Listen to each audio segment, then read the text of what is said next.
আসসালামু আলাইকুম ওয়া রাহমাতুল্লাহি ওয়া বারাকাতুহু।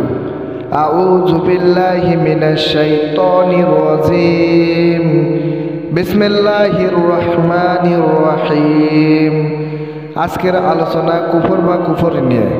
কোরআনুল কারীমের মধ্যে আল্লাহ পাক রব্বুল আলামিন বলেছেন, আর তোমাদের সাথে যা আছে তা সত্যায়ন স্বরূপ আমি যা নাজিল করেছি তার প্রতি তোমরা ঈমান আনো এবং তোমরা প্রথমে তা অস্বীকারী হইও না।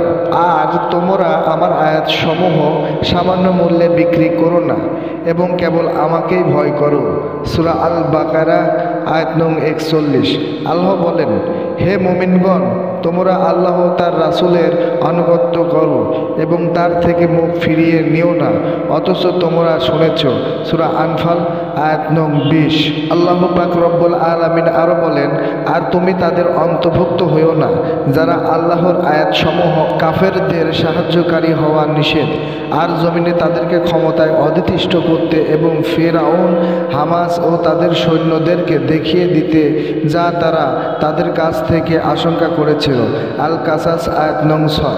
আল্লাহ নিয়ামত অস্বীকার করা নিষেধ, অতএব তোমরা আমাকে স্মরণ করো, আমি তোমাদেরকে স্মরণ করব, আর আমার শুকর আদায় করো, আমার সাথে কুফরি করো না।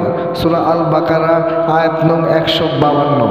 আর তারা অনুসরণ করেছে যা শয়তানেরা সুলাইমানের রাজত্ব পাঠ করত, আর সুলাইমান কুফরি করেনি, বরং শয়তানরা কুফরি করেছে।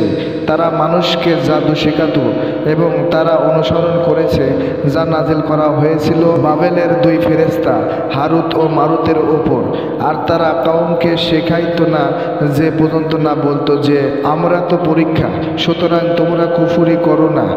এরপরেও তারা এদের কাছ থেকে শিখত, যার মাধ্যমে তারা পুরুষ ও নারীর মধ্যে বিচ্ছেদ ঘটাতো, অথচ তারা তার মাধ্যমে কারো ক্ষতি করতে পারত না আল্লাহর অনুমতি ছাড়া।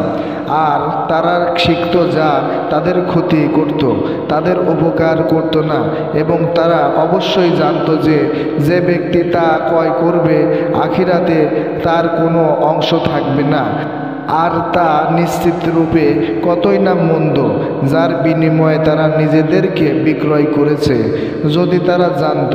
সূরা আল বাকারা আয়াত নং 102। উপরোক্ত আয়াত থেকে শিক্ষা নিয়ে আমরা কুফর করা বা কুফর কাজ থেকে বিরত থাকি। আল্লাহ পাক রব্বুল আলামিন আমাদেরকে যেন হেফাজত করেন। আমিন।